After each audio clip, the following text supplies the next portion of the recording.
बिस्मिल्लाहिर्रहमानिर्रहीम। मैं हूं चौधरी मोहम्मद फराज। आप देख रहे हैं बॉटम लाइन। नाजरीन, ईरान और यूएस की जंग एक बड़े ही मुश्किल मरहले में दाखिल हो गई है। ये जंग उम्मीद की जा रही थी कि दूसरे हफ्ते के बाद ये जंग ख़त्म होने की तरफ या मीडिएशन की तरफ जाएगी, लेकिन ये जंग तीसरे और चौथे हफ्ते में भी दाखिल होती हुई नज़र आ रही है। इसका इंदिया यूएस ने भी दे दिया और ईरान एक इंच भी पीछे हटने के लिए तैयार नहीं है। ईरान मुतवातर तौर पे हमले जो जीसीसी कंट्रीज़ हैं, गल्फ़ रीजन है, जहाँ जहाँ यूएस की बेसेस हैं, वहाँ तवातर के साथ हमले कर रहा है और बड़े इफ़ेक्टिव हमले हो रहे हैं। जितना नुकसान ईरान को पहुँच रहा है, उसी हिसाब से ईरान भी पूरी प्लानिंग के साथ उन अहदाफ़ को निशाना बना रहा है जहाँ पे यूएस बेसेस हैं। और ये ईरान ने बिल्कुल क्लियर कर दिया है कि ये हमले नहीं रुकेंगे और जब तक ईरान के ऊपर हमले होते रहेंगे और जहाँ जहाँ से हमले होंगे वहाँ वहाँ टारगेट किया जाएगा। जो अब्बास अरागची साहब हैं, उन्होंने भी ये बयान दिया कि इनक्रिमिनेटिंग एविडेंस है जीसीसी स्टेट्स के ऊपर हमले करने का। ईरान के पास जवाज़ है, उनके पास वो सबूत मौजूद हैं कि उनके जो मुल्कों के अंदर यूएस बेसेस हैं, वहाँ से ईरान के ऊपर हमले हो रहे हैं और साइट्स को निशाना बनाया जा रहा है। अब जो वॉर का थिएटर है वो खार्ग और स्ट्रेट ऑफ हॉर्मज़ की तरफ जो है वो बढ़ रहा है, जो कि एक बड़ी तशवीशनाक और ख़तरनाक बात है। वो इसलिए कि जो यूएसएस ट्रिपोली है, जो इन्होंने मूव किया है अपनी एम्फिबियन वॉरफेयर के जो एक्सपर्ट्स हैं यूएस के 5000 ट्रूप्स, जिनमें मरीन्स भी हैं, सेलर्स भी हैं और सोल्जर्स भी हैं, उनका रुख अब स्ट्रेट ऑफ हॉर्मज़ की तरफ है और बूट्स ऑन ग्राउंड की कोशिश करेंगे। एक इंडिया सदर डोनाल्ड ट्रंप ने यह भी दिया, बल्कि पेशकश की तमाम जो वेस्टर्न एलाइज़ हैं उनको कि उनके साथ मिलें और हॉर्मज़ कोalition बनाएं और स्ट्रेट ऑफ हॉर्मज़ जो है वो अमेरिका के साथ मिल के उसको ईरान के का जो इन्फ्लुएंस है उससे आज़ाद करवाएं। ये एक और तरफ इशारा करती है कि यूएस इन अदर वर्ड्स अपनी शिकस्त तस्लीम कर रहा है। स्ट्रेट ऑफ हॉर्मज़ की को जो उनका अहदाफ थे वो हासिल नहीं कर सके और नहीं छुड़ा सके वो जो इन्फ्लुएंस है ईरान का, और अब बाकी मुल्कों से उन्होंने मदद मांग ली है। और वो मदद अभी की रिपोर्ट्स के मुताबिक नेटो ने भी इसको पॉजिटिव में जवाब नहीं दिया यूएस को, ना चाइना ने दिया है, यूके भी मना कर गया, स्पेन और इटली तो पहले ही मना कर गए थे। इस सारी सिचुएशन पे बात करेंगे अपने प्रोग्राम में। आज हमने दावत दी है, अफजल रज़ा साहब हैं, इरानियन जर्नलिस्ट हैं, और हमारे साथ अब्दुल्ला हमीद गुल साहब हैं, नौजवानान पाकिस्तान पार्टी के चेयरमैन भी हैं और डिफेंस एनालिस्ट भी हैं। दोनों मेहमानों को प्रोग्राम में खुशामदीद कहता हूं। सबसे पहले अफजल रज़ा साहब की तरफ चलता हूं। अफजल रज़ा साहब, आप उम्मीद करता हूं खैरियत से होंगे और कुछ हमें सिचुएशन बताएं। मैंने अपने इंट्रो के अंदर ईरान की पॉलिसी की तरफ इशारा किया, यूएस की कुछ पॉलिसी की तरफ भी इशारा किया। क्या हालात हैं, ये जंग कहाँ जाती नज़र आ रही है आपको? बिस्मिल्लाहिर्रहमानिर्रहीम। मैं आपका शुक्रगुजार हूँ। देखें, जंग तो अपने 17 दिन में दाखिल हो चुकी है, और जिस तरह यूएस और इजराइल ये सोचकर आए थे कि एग्रेशन के पहले दिन से ही वो अपने मकासद, अपने नेफ्यूरियस डिज़ाइन हासिल करके वेनेजुएला की तरह हाथ खड़े करके अपनी जीत का ऐलान करेंगे। लेकिन फॉर्चुनेटली ईरानी कौम के रेजिलियंस ने और जो स्ट्रेटजी है, डिफेंस स्ट्रेटजी जो इस्लामिक रिपब्लिक सिस्टम है, उसने डोनाल्ड ट्रंप और नेतन्याहू की जो डिजाइन है वो शुरू दिन से ही नाकाम करने में कामयाबी मिली। बट अनफॉर्चुनेटली आपने देखा सुप्रीम लीडर की असैसिनेशन ने एक ऐसी लहर तश्कील दी जिसको ईरान ने बरमला कहा कि अब ये जंग का खात्मा ना तो यूएस के हाथ में आ सकता है, ना इसराइल तो वैसे भी कामयाब हो गया यूएस को इस जंग में धकेलने में, जी। और ना ही खित्ते में जो यूनाइटेड स्टेट की जो एलाइज है। अगर आप गौर करें, गुज़श्ता 8 महीने में ईरान के ऊपर जो 2 दफ़ा जारहियत की गई, जून 2025 और अब तो फरवरी के एंड या 1 मार्च में, लोगों के ये ज़रूर सवालात है कि 2 जंगों में ऐसे टॉप लीडर्स के कमांडर्स की शहादतें हुई, तो स्ट्रेटजी आगे क्या होगी? तो हज़रत आयतुल्लाह इमाम ख़ामेनी ने ऐसे दिन वो देख रहे थे जब वो अपनी हयात में थे, अपनी शहादत से चंद हफ्ते पहले, जब उन्होंने ये वार्न किया कि अगर जंग मुसल्लत की गई और डिप्लोमेसी को एक बार फिर धोखा दिया गया अमेरिका की जानिब से, तो ये जंग फिर दो तरफा जंग नहीं होगी, ये इलाकाई जंग में तब्दील हो गई, जिसका खमियाजा ना सिर्फ इसराइल और अमेरिका को भुगतना पड़ेंगे, बल्कि खित्ते में उनको सहूलतकारी देने वाले जो अनफॉर्चुनेटली हुक्काम है, जो ममालिक है, उनके भी भुगतना पड़ेंगे। आप देख रहे हैं जी ईरान की एक स्ट्रेटेजिक जजीरा है खार्क पर, जी वो दुश्मन ने जुर्रत की कि उसको टारगेट करे, और हमने देखा इसके बावजूद कि ईरानी सदर ने एक सिंपैथी का मैसेज दिया बरादर इस्लामी ज्योग्राफिकल नेबर्स ममालिक को जी। कि भाई हम आपके ऊपर हमला नहीं करेंगे। मैंने अपने मुसल्लह अफवाज को अलर्ट किया कि आज के बाद न हमले नहीं होंगे, लेकिन आप देख रहे हैं ईरान को उस सिंपैथी के मैसेज को, ईरान के उस एक खैर क्लियर सगाली के मैसेज को। जी मजीद दो से उसको सीरियस नहीं लेके गई, और एक और हमसाया मुल्क की सरजमीन को बदकिस्मती से इस्तेमाल किया गया। देखिए अब ये जंग, ये एक ट्रेडिशनल सिर्फ वॉर नहीं है, एक रिवायती जंग नहीं रही, ये एक्स्ट्रा क्लासिकल वॉर की तरफ जा रही, एक जिसे कहते हैं, मैं क्या बता, एक एसिमेट्रिक वॉर। जी ये अफजल साहब, एसिमेट्रिक वॉर पे चली जी गई अफजल है। साहब, माजरत, हमें पाकिस्तान की एक्स एम्बेसडर नाइला चौहान साहिबा ने भी प्रोग्राम के अंदर ज्वाइन किया है, उनको भी खुशामदीद कहेंगे। प्लीज़ आप अपना कमेंट जारी रखें। This is extension war. अब ये एक बका की जंग है। जी देखिए स्ट्रेटजी तो यही होनी चाहिए, जंग मुसल्लह अफवाज लड़ रही है, लेकिन अब ये इरादों की जंग में बदल जाएगी, और बाकी की जंग जो है अवाम अवाम को लड़नी पड़ेगी। जो मैं समझता हूँ ईरानी कौम इस वक्त मैदान जंग में, चाहे वो तो मुसल्लह अफवाज होंगे, लेकिन शहरों में, बड़े छोटे शहरों में, ये ईरानी अवाम है जो अपनी जो रेजिलियंस, अपनी हिमायत मुसल्लह अफवाज के साथ दिखा रही है, और ये जंग बता रही है दुनिया को, ये इरादों की जंग है। इस जंग में जो फरीक अपने हरीफ से एक दिन ज्यादा लड़े, जाहिर है वो इसके फाते होंगे, और मैं समझता हूँ ईरानी कौम इस वक्त तक इस जंग के फाते रही है। आपका पॉइंट आ गया, बिल्कुल दुरुस्त फरमाया आपने। बड़ी रेजिलियंस दिखाई ईरानी कौम ने, बड़ा इत्तेहाद दिखाया, और बहुत सीसा पिलाई हुई दीवार की तरह इन जो अटैकर्स हैं और जो हमला आवर हैं, इनके सामने डट के खड़े हो गए। अब्दुल्ला हमीद साहब, आपने गुफ्तगू सुनी, रेजिलियंस का जिक्र हुआ, क़यादत का जिक्र हुआ, ईरान की खैर सगाली का जिक्र हुआ। कितना इंपॉर्टेंट है जीसीसी कंट्रीज़ के लिए फ़ैसला करना कि अब ज़ाहिर है उनको भी अमेरिका की तरफ से वो हिमायत हासिल नहीं रही when Iran was attacking them, तो ईरान के पास कोई ऑप्शन नहीं था। उन्होंने पहले ही अपनी पॉलिसी में डिक्लेयर कर रखा था कि जहाँ से हम पे हमले होंगे हम जवाब देंगे। अब उनका क्या स्टांस होगा, और आप कैसे देखते हैं ये जो बूट्स ऑन ग्राउंड की कोशिश की जा रही है और ये जो खार्क के ऊपर हमलावर होने की प्लानिंग हो रही है, इसको कैसे देखते हैं? बिस्मिल्लाहिर्रहमानिर्रहीम, बहुत बहुत शुक्रिया।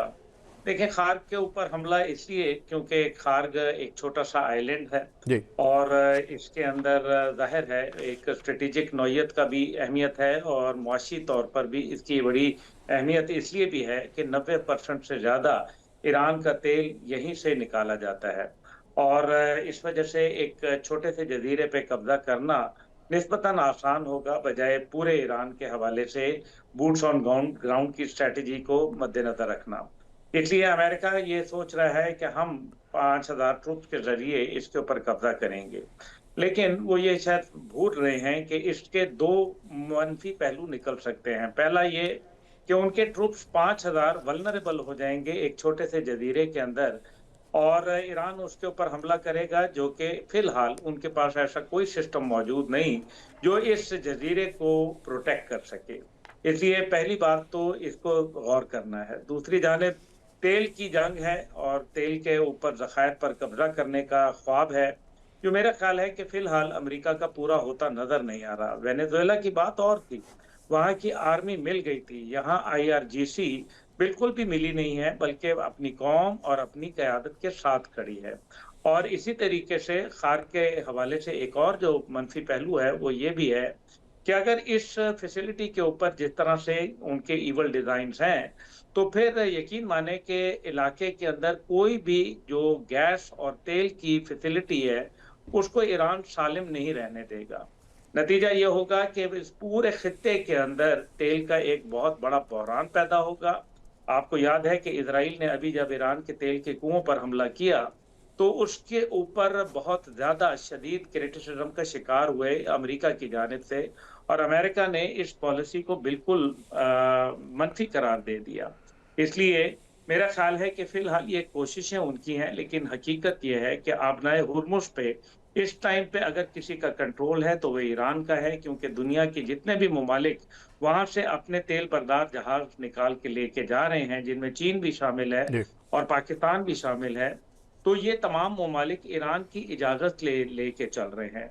और ईरान यही बावर करा रहा है अपने खिताई ममालिक में भी, उसने यही कहा है कि अगर आप इजराइल से अपने सफारतकार वापस बुला लें तो हम आपको आबी गुजरगाह पे इजाजत दे देंगे। जी अब इससे खिताई ममालिक के अंदर एक बात तो तासुर कायम हो चुका कि अमेरिका उनकी सेफ्टी और सिक्योरिटी में नाकाम हो गया।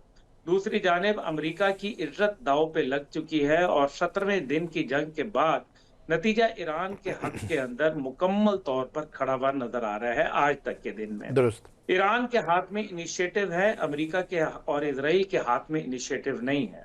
दूसरी जानिब अमेरिका का जो बगल बच्चा इजराइल है जी वो इंतहाई मुसीबत के अंदर है, और वहां 10,000 के करीब लोगों ने अपने घरों को मस्मार होने की रिपोर्ट दर्ज करा दी है और क्लेम डाल दिया है कि हमारे 10,000 से ज्यादा घर वहां मस्मार हो चुके हैं। अब आप देख लीजिए कि इजराइल की कोई भी मिलिट्री लीडरशिप आपको नजर नहीं आ रही, और जो 2 वीडियो नेतन्याहू के हवाले से गर्दिश कर रही हैं वो दोनों की दोनों आर्टिफिशियल इंटेलिजेंस के साथ वो जेनरेट की गई हैं। इसके ये भी उबहम पैदा हो रहा है कि क्या वजह है कि नेतन्याहू कहाँ मौजूद है जी और क्या वो जिंदा भी है या नहीं है। और उसकी सबसे बड़ी वजह यह है कि जो वॉर कमेटी ऑन ईरान का जो इजलास हुआ अभी इजराइल के अंदर, वो उसके अंदर पहली दफा ये हुआ कि नेतन्याहू खुद मौजूद नहीं है। इसके जी चंद नुकसानात हैं जो अमेरिका के लिए, सबसे पहले कि उनको अंदरूनी तौर पर अपनी जी इस्टेब्लिशमेंट से मुश्किलात का सामना करना पड़ रहा है। डोनाल्ड ट्रंप कहता है कि मिनाब पर हमला ईरान ने किया और पेंटागन कहता है कि यह हमला हमने किया। फिर वो कहता है कि मैं रिजीम चेंज करके दिखाऊंगा। हुकूमत अमेरिका कहती है कि रिजीम चेंज करना नामुमकिन है।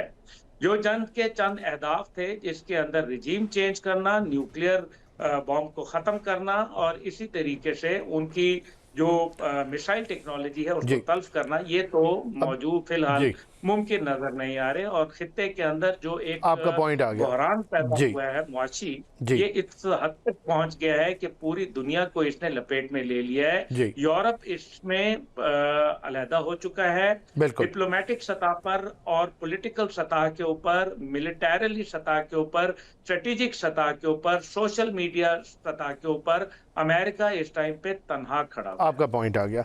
नाइला चौहान साहिबा, शो में खुश आमदीद। ये फरमाएं कि ये जो सदर ट्रंप ने आइडिया फ्लोट किया है हुर्मुज़ कोalition का, और उन्होंने ये कुछ तासुर देने की कोशिश की है कि अगर जो वेस्टर्न एलाइज़ हैं सारे, चाइना भी, सब मिल जाएं तो मिल के खुलवा लें ये रास्ता या छुड़वा लें, ईरान के कंट्रोल से ले लें और ये जो तेल की तरसील है इसको यकीनी बना दें। तो एक लिहाज से आपको लगता है कि ये ब्राइब करने की कोशिश कर रहे हैं या लोअर इन कर रहे हैं उन मुल्कों को जो अभी तक इस जंग का हिस्सा नहीं है? और दूसरा, ये आइडिया फ्लोट करने के बाद साथ ही फ्लॉप भी हो गया, सब ने मना भी कर दिया, यूके ने भी मना कर दिया, स्पेन इटली ने भी मना कर दिया, नेटो ने भी इनकार कर दिया, लेकिन परसिस्ट कर रहे हैं with idea to continue the war. कैसे देख रही हैं आप सारी सिचुएशन को? जी बहुत शुक्रिया अपने प्रोग्राम में मुझे मदऊ करने के लिए। सिचुएशन बहुत गंभीर है, फॉग ऑफ वॉर बहुत ज़्यादा है। क्या हकीकत है, क्या फसाना है, कुछ समझ नहीं आ रही है। क्योंकि आप इजराइल को देखें तो उन्होंने अपना टोटल ब्लैकआउट किया हुआ है। तो अभी जैसे जिक्र हुआ नेतन्याहू का, अभी नहीं मालूम कि वो जिंदा है कि मर गया है। अगर वो मर गया है तो फिर dynamics of the war will change radically. अगर वो जिंदा है, किस हाल में है, बचता है नहीं बचता, वो अभी एक मतलब डिफाइंड एरिया है जिसका जंग के मुस्तकबिल पे बहुत असर होगा। और दूसरा, आप स्ट्रेट ऑफ हॉर्मुज़ की बात कर रहे हैं। ट्रम्प साहब ने बहुत दफा जो है अपने एयरलाइंस को कहा कि आप गुजर जाएं थोड़ी, तो आगे से मसला तो नहीं है जी। लेकिन मसला ये है कि वो शिपिंग जो कंपनीज हैं वो वहाँ से इसलिए नहीं गुजर सकती कि उनको इंश्योरेंस जो है जी। वो नहीं होगी, और इंश्योरेंस के बगैर वेस्टर्न इकोनॉमी चल नहीं सकती। बिल्कुल। सो वो ईरान उनको नहीं रोक रहा एज मच एज उनकी इंश्योरेंस कंपनीज उनको रोक रही है, पहली बात। जी। रही बात ईरान की, तो ईरान ने पहले ही इनको कॉशन कर दिया था। ईरान ने अपने आप को इतना डेवलप कर लिया, उनके पास मिजेट सबमरीन्स है जो कि हुर्मुज़ के जो है वाटर्स में बड़ी अच्छे तरीके से नेविगेट करती हैं। बड़े जहाज़ों को यहाँ से गुजरने में थोड़ी दुश्वारी होती है।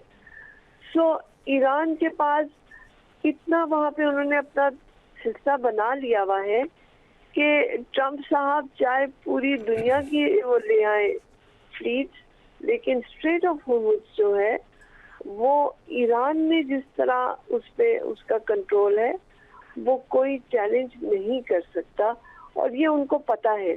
लेकिन क्योंकि उनके इक्तिसादी जो हालात हैं उन पे ये बहुत सीरियस इसकी रिपरकशंस हो रही हैं, इसलिए वो डेस्परेट अब हो रहे हैं।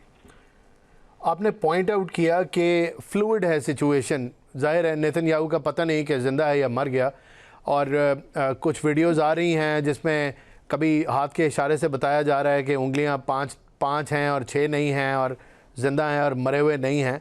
और उन वीडियोस के हवाले से भी अब्दुल्ला साहब ने फरमाया फ़ेक हैं। मिक्स्ड किस्म की इसके ऊपर रिपोर्ट्स आ रही हैं, कुछ कहते हैं ठीक हैं, कुछ कहते हैं फ़ेक हैं। So it makes it the whole situation fluid as you have just pointed out. ये बताएं कि आपको क्या लगता है, आपका तजर्बा क्या कहता है, जंग किस तरफ जाएगी? It is fluid, we don't know for sure, लेकिन क्या देख रही हैं? ये अपने आप को विक्टर्स डिक्लेयर करके निकलने की कोशिश करेंगे? ईरान की रेजिलियंस में तो आयोटा ऑफ डाउट भी नहीं है, ईरानी तो पीछे नहीं हटने वाले।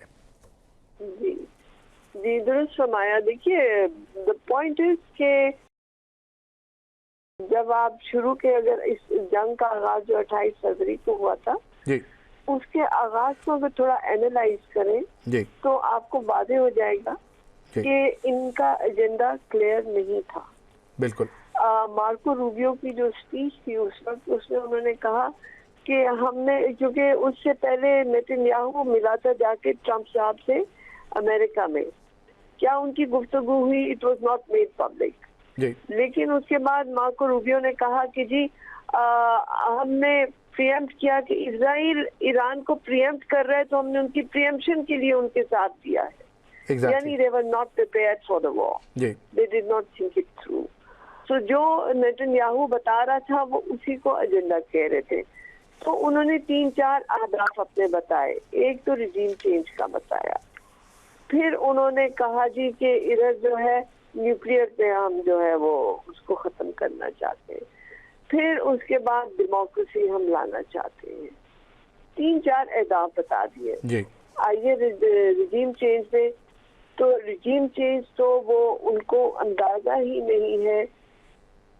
ईरान में जब से इनकलाब आया है 1979 से, उन्होंने अपनी इंस्टीट्यूशंस को इतना डीपली डेवलप किया है, और इसमें इमाम खामेनेई का बड़ा रोल है जी। कि आप एक शख्स को देखिए, वो जिंदा थे तो उन्होंने अपना सक्सेशन प्लान बना लिया हुआ था। बिल्कुल। उन्होंने नामजदगियां भी 4-5 उन्हें दे दी थी काउंसिल ऑफ एक्सपर्ट्स को जी। कि उसमें से सिलेक्ट कर ले, और काउंसिल ऑफ एक्सपर्ट्स ने जो सिलेक्ट किए वो इमाम अली खामेनेई के साहबजादा को किया, जो कि खुद उन्होंने नहीं किया था जी। अली खामेनेई ने खुद अपने साहबजादा को इसलिए नहीं किया था कि वो नहीं चाहते थे कि इस्लाम डायनेस्टिक हो। वो मतलब जो इनकलाब था वो अवाम का था। बिल्कुल। तो अवाम में जो आए वो फिर शाहों की तरह डायनेस्टी में तो नहीं जाएंगे, वो तो डेमोक्रेटिक होंगे, अनलाइक व्हाट वेस्ट सेज जी। जो ईरानी इनकलाब है इट इज हाईली डेमोक्रेटिक। बिल्कुल। तो ये इनकी मिस कैलकुलेशन थी। इन्होंने उनको हटा के जब मुस्तफा साहब आए तो for them and expert council ने डिलिबरेटली उनको सिलेक्ट इसलिए किया कि वेस्ट को ये बता दें कि आपके रिजीम चेंज का जो क्लेम था वो फेल हो गया है, ये वही रिजीम आगे चल रही है। बिल्कुल ठीक। वो तो बात उधर ही जो है उनको पता चल गई जी। फिर उसके बाद आप न्यूक्लियर पे आ जाए जी। इमाम खामेनी ने कहा था कि इस्लाम की रूह के खिलाफ है न्यूक्लियर वेपन। बिल्कुल, उन्होंने फतवा दिया था इंसानियत के खिलाफ, वो अच्छी चीज नहीं है जी। तो it was self imposed moratorium. हालांकि वो कर सकते थे पर उन्होंने नहीं किया था। उन्होंने एनपीटी भी साइन की और जितने आईए के एक्सपर्ट उधर जाके उन्होंने मॉनिटरिंग की, दुनिया में किसी और मुल्क में नहीं की। बिल्कुल ठीक। उनके पास कोई दलील नहीं थी कि इनके पास न्यूक्लियर वेपन्स हैं। फिर भी last year 12th day war में उन्होंने बंकर बस्टर्स लाए, क्लस्टर बॉम्बिंग लाई, खुदा जाने क्या क्या उन्होंने बॉम्ब वहां ला के तबाहकारी की और फिर कहा ओ 12 दिन में हमने मलिया मेक कर दिया और वो विक्ट्री डिक्लेयर करके निकल गए। बिल्कुल नाज़रीन, यहाँ वक्त हुआ एक शॉर्ट कमर्शियल ब्रेक का, कहीं मत जाइएगा। वापस आते हैं तो गुफ्तगू का सिलसिला जारी रखेंगे।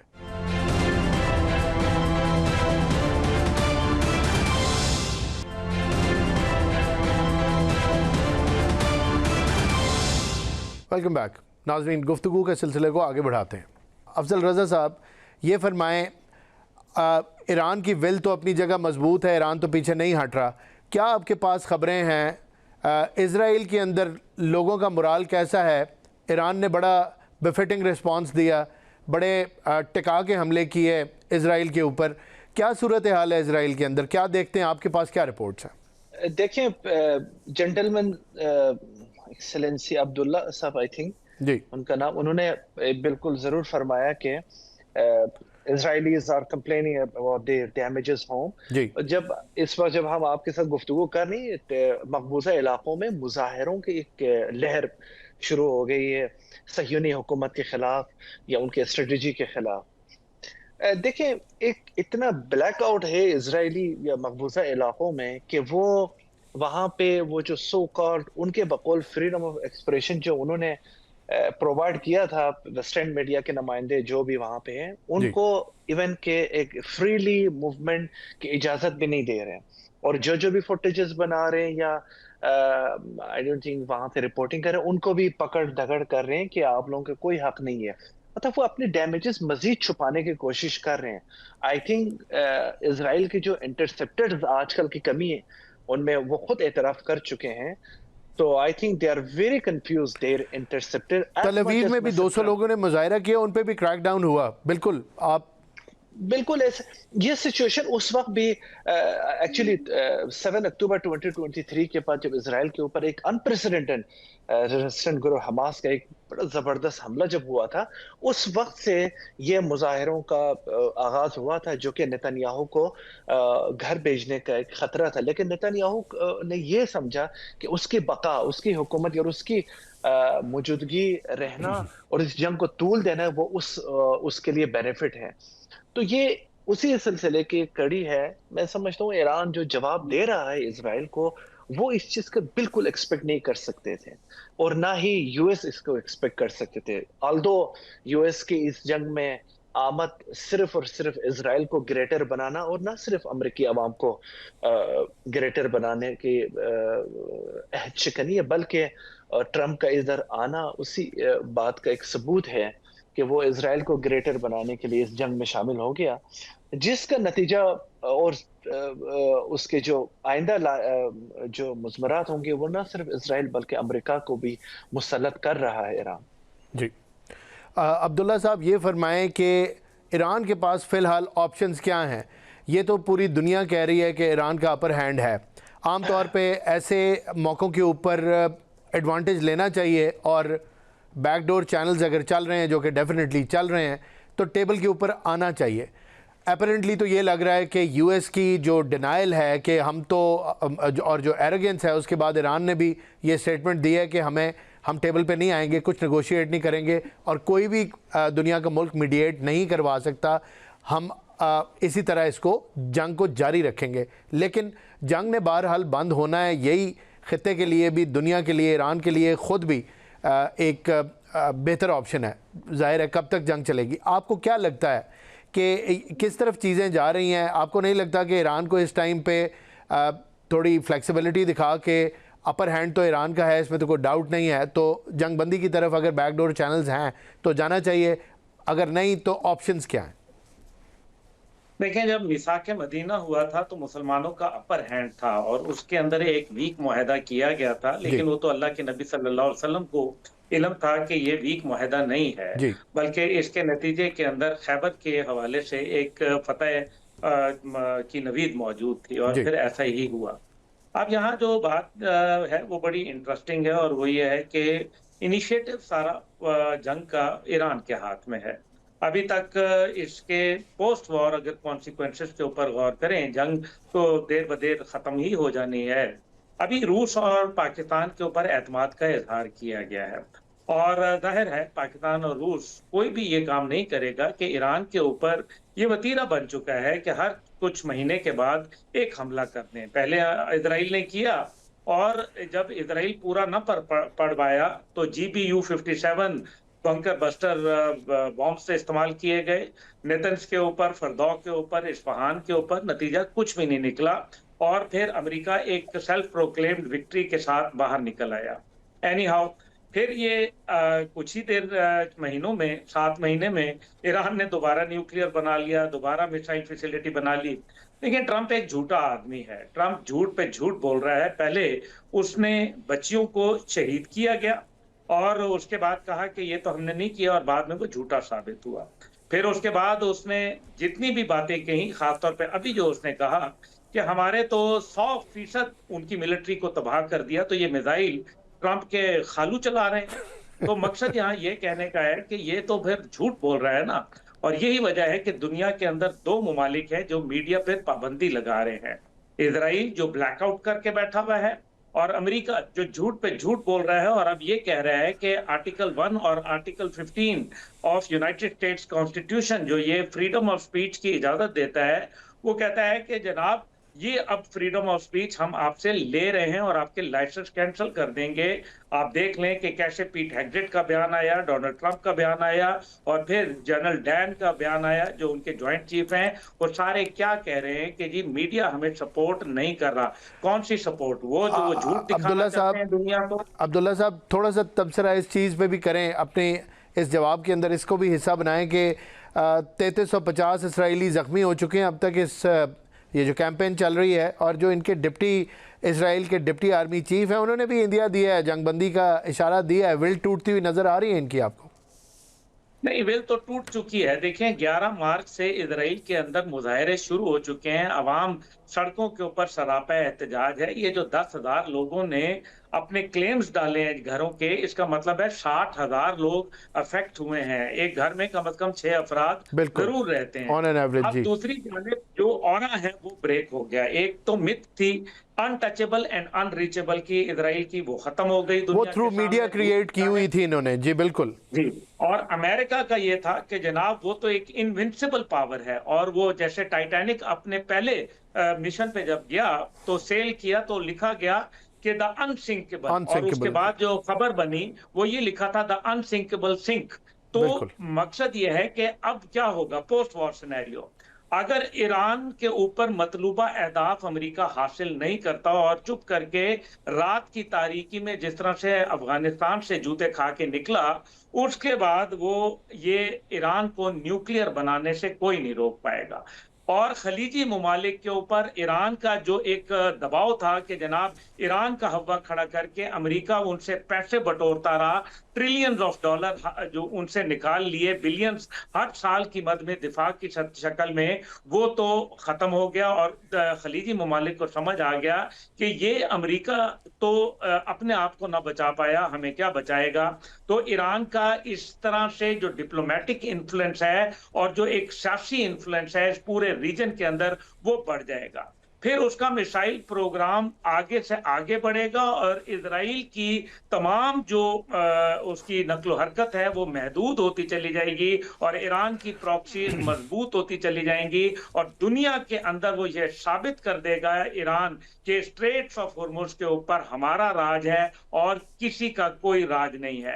अब अमेरिका को अगर आप देखें कि यूरोप के दो बड़े ममालिक जिनमें स्पेन और इटली मौजूद हैं जो कि हिस्पानवी कल्चर को फरोग देते हैं, ये वही हिस्पैनिक कल्चर है जो अमेरिका के अंदर फ्लोरिडा के अंदर और इसी तरीके से कैलिफोर्निया में नजर आता है, जो कि खुद एक 7th नंबर के ऊपर दुनिया की एक इकोनॉमी तस्वर की जाती है। अब आप देखें कि लगता यह है कि अमेरिका का टूटने का अमल इसके बाद शुरू हो जाएगा, ये मैं बहुत बड़ी बात कर रहा हूं, लेकिन सोवियत यूनियन के ऊपर भी लोग ये कहते थे कि जी सोवियत यूनियन टूटेगा लेकिन बड़ा टाइम लगेगा, लेकिन फिर हाउ इट फ्रैगमेंटेड हम we all saw that with our own eyes. अब इससे एक और पहलू भी आ जाएगा कि खलीजी ममालिक पे जितना लोगों ने मुआशी तौर पर एतबार किया था वहां से लोग इन्वेस्टमेंट निकाल रहे हैं और नतीजा क्या निकलेगा कि ईरान डोमिनेट करना शुरू कर देगा एक रीजन को जो कि नेचुरली अमेरिका उससे पहले अपने प्राइमरी वेपन को इस्तेमाल करने की कोशिश करेगा। अब आप देख लीजिए रूस के साथ उसने तेल के ऊपर कंसेशन देके रूस को बुनियादी तौर पर एक लॉलीपॉप दिया है कि तुम ईरान के ऊपर जरा अपना रवैया तब्दील करो तो हम आके तो तुम्हें कंसेशन दे देंगे। ये वही कंसेशन है जिसके लिए पूरी दुनिया को टैरिफ वॉर के अंदर ट्रंप ने धकेल दिया।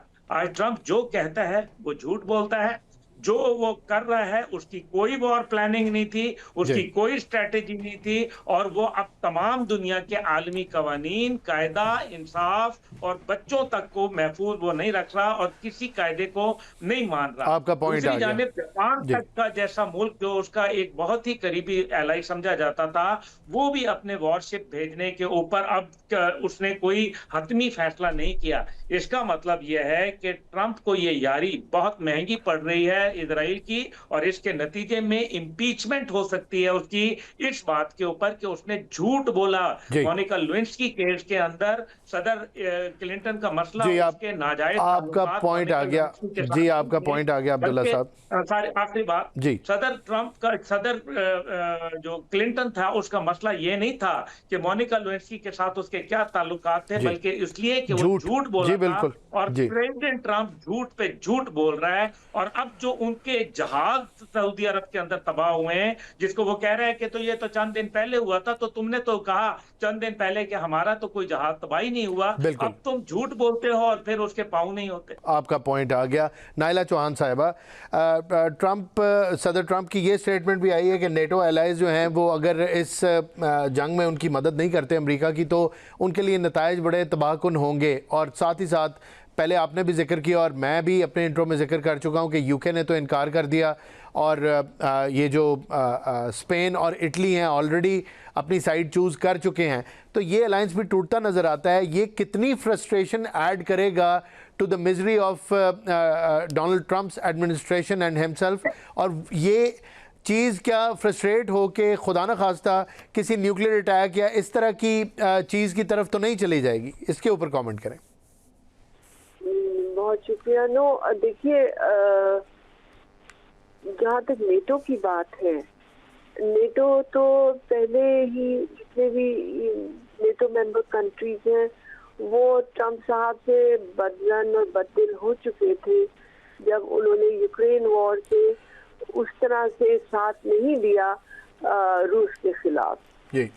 तो नेटो की जो इफेक्टिविटी है उस पर बहुत असर पड़ा और नेटो जो है वो रोल नहीं प्ले कर सका यूक्रेन वॉर में। तो उससे जो है ईयू मेंबर कंट्रीज बहुत जो है वो दिल बर्दाश्ता है अमेरिकन पॉलिसीज के खिलाफ। और आपको याद होगा जो ईयू समिट भी हुआ था 2 साल पहले, जिसमें ट्रंप साहब भी गए थे, उसके बाद दूसरे वाले में जिसमें जेडी वैंस भी गए थे, तो उन्होंने ईयू के मेंबर्स को बहुत बुरा भला कहा था और कहा था तुम लोग नालायक हो, तुम लोग बिल्कुल इनकॉम्पिटेंट हो और हम जो है अब तुम्हारी हिफाजत के लिए खड़े नहीं होंगे। तुम लोग खुद अपनी जो है नेटो में भी कंट्रीब्यूशन बढ़ाओ क्योंकि कोई भी मेंबर कंट्री 5% से ज्यादा नहीं दे रही थी, और ज्यादा जो है वो ट्रम्प साहब भी मतलब अमेरिका ही बोझ ले रहा था, तो उन्होंने कहा हम अब इसमें से निकल जाएंगे, तुम खुद अपना बोझ उठाओ। तो जब इतना बुरा भला कह दिया तो अब उनको बुला रही है में, तो वो किस दिल से आएंगे? वो तो अलग ईरान से जो है ऑन बायलैटरल लेवल गुफ्तगू कर रही हैं, फ्रेंच भी कर रही हैं, अब जर्मन भी मजबूर हो रही हैं, सारे जो हैं वो अलग अलग ईरान से गुफ्तगू कर रहे हैं बजाय अमेरिका की बात करने। जैसे मैंने पहले भी अर्ज किया कि जब तक इनकी इंश्योरेंस कंपनीज उनके शिप्स को नहीं करेंगी सपोर्ट, वो नहीं क्रॉस करेंगे। तो ट्रम्प साहब उनको ताने भी दे रहे, तुम लोग गुजर लो, इतनी थोड़ी सी आग है, इसमें से गुजर नहीं सकते। तो थोड़ी या बड़ी आग की बात नहीं है, जब तक जो सिस्टम आपने बनाया है उसको आप पूरी तरह से रिस्पेक्ट नहीं करेंगे तो सिस्टम आगे चल नहीं सकता, और इसका पूरी दुनिया की इकोनॉमी पे असर हो रहा है। रही बात जो आपने कही अमेरिकन यूज ऑफ न्यूक्लियर, इस वक्त जो है आप देखिए कि अमेरिकन और इजरायली स्ट्रैटेजी थी हिट एंड रन। ईरान ने उस वक्त भी, जब आप उनके फॉरेन मिनिस्टर की स्पीच देखें 7 फरवरी की या क्या, जिसमें उन्होंने कहा था we want to have negotiations, हम चाहते हैं मसाइल का हल जो है वो सालसी से और नेगोशिएशन से हो, लेकिन अगर हम पे जंग मुसल्लत की गई तो आगाज आप करेंगे, इंतहा हम करेंगे। और अब उनके जो एनालिस्ट हैं वो कह रहे हैं कि अब तो ये जंग हम चलाएंगे जब तक के मिड टर्म पोल्स नहीं हो जाते अमेरिका में, यानी नवंबर तक।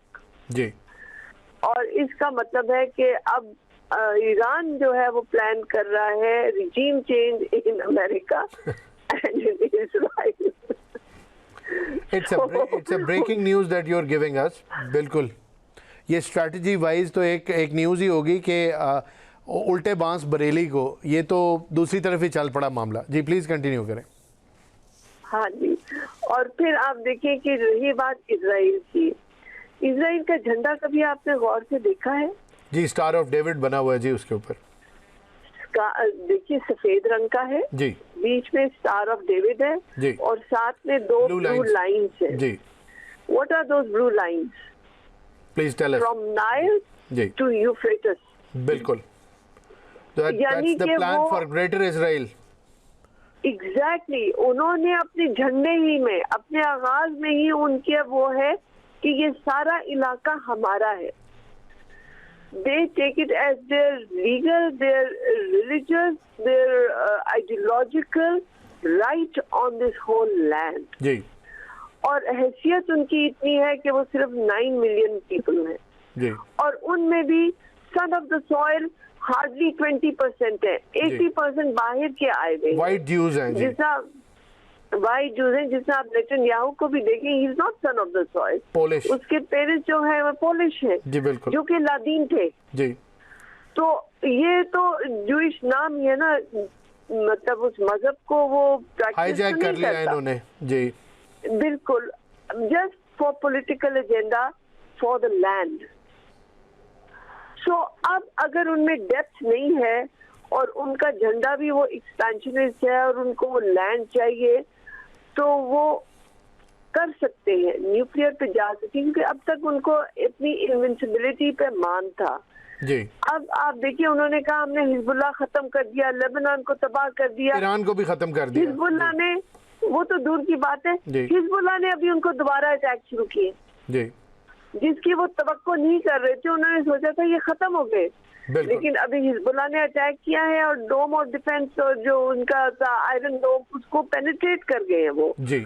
और अब ईरान, जिस तरह इजराइल ने घर घर टारगेट करके किलिंग की, Iran is not doing the same to Israeli leadership जी। और वो शशदर है इस बात पे, उनके मतलब अकल दंग रह गई है कि हमारे ऊपर ये कैसे हो सकता था, और वो सोचा भी नहीं था, it was unthinkable for them जी। और नेतन्याहू साहब इसलिए हवाओं में उड़ रहे हैं, वो ग्राउंड पे है ही नहीं इस डर से जी, अगर वो जिंदा है तो। बिल्कुल, बट हर घर में इन्होंने काफी सारी इनकी अपर लीडरशिप खत्म कर दी है। और इजराइल क्योंकि it's a conglomeration of different people, different races, different ethnicities, उनमें वो कोहेरेंस नहीं है जो ईरान की है, जो कि 5000 साल कदीमी एक सकाफत है, एक तहजीब है। आपने बड़ा तफसील से एक्सप्लेन किया। बिल्कुल नाइला साहिबा, प्रोग्राम का वक्त कम रह गया है, क्लोजिंग रिमार्क्स लेंगे अब्दुल्ला साहब से। आपने नाइला साहिबा की गुफ्तगू सुनी, बड़ा डीप एनालिसिस था, किस तरह हाईजैक हुआ है ये जो कॉज है इज़राइल का from with the white Jews, और वो क्या कर रहे हैं, और जो झंडे के अंदर उन्होंने एक्सप्लेन किया सारा ग्रेटर इज़राइल का एक जो उनका प्लान है, इसके ऊपर ज़रा आप क्लोजिंग रिमार्क्स दे दें। Thank you. देखें, जो पाकिस्तान की कौमी असेंबली है ना, उस पे उसके माथे पे कलमा तैयबा लिखा हुआ है। इसी तरह कनेक्टिकट के ऊपर ये वाज़े लिखा हुआ है कि दरियाए नील से यूफ्रेटिस तक हमारा ये लैंड है। ये तो उन्होंने एक ऐसी चीज है जिसको मेरे ख्याल में कोई ढका छुपी बात नहीं है, ये ओपन उन्होंने बताया है, और ग्रेटर इजराइल का भी उन्होंने नक्शा बता दिया है। जो अभी इन्होंने बात कही है वो बड़ी इंटरेस्टिंग है। एक P&L क्लब है जो कि पूरी दुनिया में शिपिंग करता है, और उसने जाहिर है ईरान की तरफ से थ्रेट है, तभी तो वो इंश्योरेंस करना की बात कर रहा है कि जी हम जहाजों की इंश्योरेंस नहीं दे सकते जो तेल बरदार जहाज है, और उसके अंदर तकरीबन 118 जहाज रोजाना के वहां से गुजरते थे मादी के अंदर। अब जो उनका देखे ना, इंश्योरेंस का जो कहा है कि अगर आज जंग खत्म भी हो जाए ना, तो इंश्योरेंस को दोबारा बहाल होने में से तकरीबन 12 से 24 माह लग सकते हैं, यानी कि 1 साल से 2 साल का अरसा। इस दौरान में जितनी लान तान अमेरिका को उठानी पड़ेगी, ये अमेरिका बर्दाश्त नहीं कर सकेगा। और अगर वो इस जंग को फैलाएंगे, अब देखें अफगानिस्तान एक फर्क मामला था, जहां रात की तारीकी में आप 20 साल रहने के बाद निकल गए, लेकिन क्योंकि उससे खिताई ममालिक को कोई खास फर्क नहीं पड़ रहा था। लेकिन यहाँ दुनिया की मईशत को चैलेंज कर दिया है, और ईरान जिस तरीके से अरब दुनिया के ऊपर हमला आवर हो रहा है, खास तौर पे उसलिए क्योंकि उनके बेसिस से उन पर हमला किया जा रहा है। और अरब दुनिया का जो $3 ट्रिलियन उन्होंने इन्वेस्ट किया है अमेरिका के अंदर, वो वापस लेने की बातें हो रही हैं। तो ऐसी सूरत के अंदर जंग को तवील करना अमेरिका के बस की बात नहीं है, और अगर वो बूट्स ऑन ग्राउंड लाएगा तो इलाके की तमाम जहादी कुव्वतें और तमाम ईरान की प्रॉक्सीज मिलके इनका बुचरी कर देंगी। और ये बात इनको पता है अच्छी तरीके से, ये झूठ बोलते हैं, ये काउबॉयज हैं, इनका पुराना तरीका है। ये कहते हैं कि if you can't beat someone join them, क्योंकि इनको ये भी मालूम है कि साउथ चाइना सी के साथ जिस तरीके से थॉट मिसाइल बैटरीज इन्होंने वहां से निकाल ली हैं जनूबी कोरिया से, तो शुमाली कोरिया के एक वल्नरेबल बन के नॉर्थ कोरिया के लिए, बिल्कुल नॉर्थ कोरिया, साउथ कोरिया तो वल्नरेबल हो गया, जापान वल्नरेबल हो गया। और यही वजह है कि जापान अपने आप को रिस्ट्रेंट शो कर रहा है, और इससे साथ ही साथ जो ताइवान के ऊपर कोई भी कार्रवाई आप एक्सपेक्ट कर सकते हैं चाइना की जानिब से, क्योंकि चाइना इस वो मामला भी बिल्डअप हो रहे हैं। जी बिल्कुल। And this crisis will be turned into an opportunity for China, which has already been converted into their, for their benefit. I think Russia and China are the net beneficiary of this war. Thank you very much. नाजरीन, आपने गुफ्तगू सुनी। तमाम मोअज़्ज़ज़ मेहमानों का शुक्रिया अदा करता हूँ। तफसील किया इन्होंने, क्या सिचुएशन है और क्या हो सकती है, किसको अपॉर्चुनिटी मिल रही है, किस मुल्क को फ़ायदा है, किसको नुकसान है। ईरान के बारे में भी तफसील से बताया। यूएस और इज़राइल बैकफुट पे नज़र आ रहे हैं, समझ नहीं आ रही उनको कि ईरान को अंडर एस्टिमेट कर गए थे। अब देखना ये है कि आगे क्या होता है। आज तक के लिए इतना ही, मुझे इजाज़त दीजिए। अल्लाह हाफ़िज़।